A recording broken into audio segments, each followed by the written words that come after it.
Bé, la resolució número 2 em preocupa, i a més a col·lació del que acaba de comentar el senyor alcalde, el tema dels tancaments, de les terrasses, etc. N'hi ha 5 peticions i jo vull cridar l'atenció primer ja per l'enunciat. Es parla de cerramiento fijo y permanente, que contradiu el que seria l'ordenança reguladora, que el seu apartat, el capítol 11, diu no podrá tener cerramientos verticales fijos, sino desmontables o enrollables de material transparente y flexible.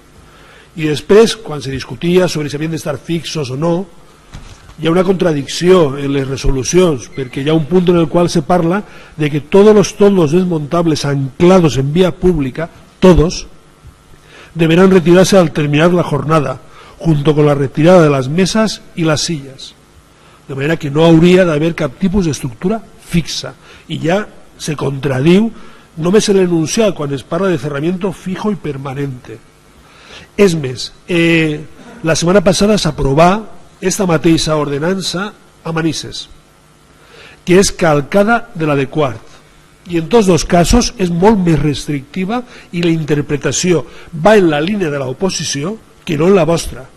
És a dir, a Manises se permet un tancament perimetral en paravents i res d'estructures fixes, res, ni tancades ni laterals, se parla de perímetre en paravents.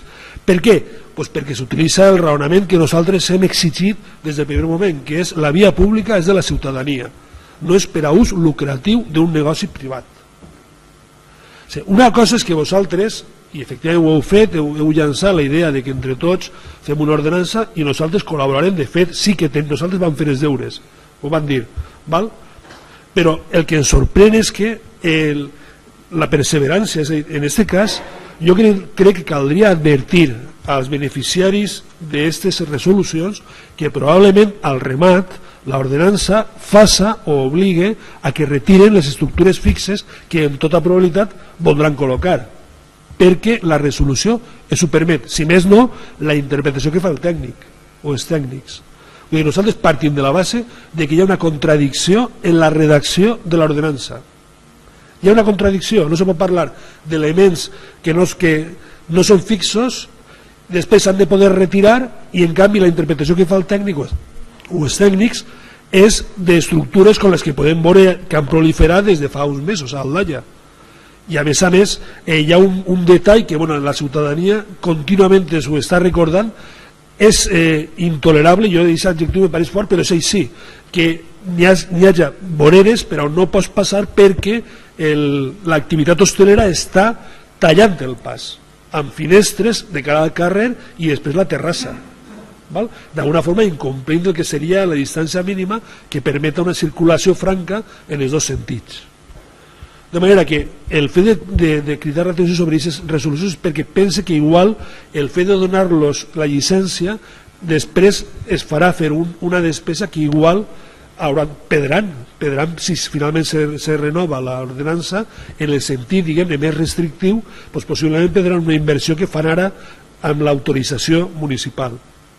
Insistisc, l'ordenança de Manises i la de Quart és molt més restrictiva que la que està en vigor a Aldaia, molt més restrictiva. I a més, el mateix PSOE de Manises està defensant la postura que nosaltres estem dient, que és donar-li prioritat al veïnat, a la ciutadania. El tema de les terrasses és un tema important per molts motius, afecta als vianants, a la via pública i a unes famílies que tots els dies alcen la persiana i se juguen la vida, per tant, crec que és un tema important.